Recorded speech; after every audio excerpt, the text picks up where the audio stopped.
as you can see. All right. This is MSI Leopard RTX 3080. So when some certain things were replaced,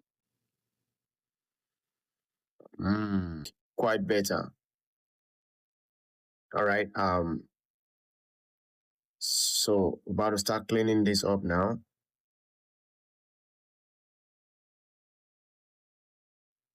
Perfect. See how clean it is. So you could order from your nearest place, or if you don't know about putty, just Google it. You can see the side. I already cut the one for the CPU and for the NVIDIA as well. So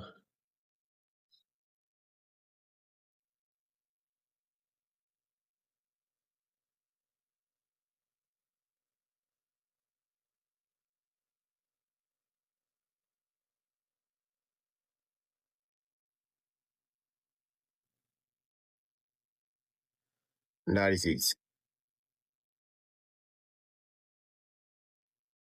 That is it.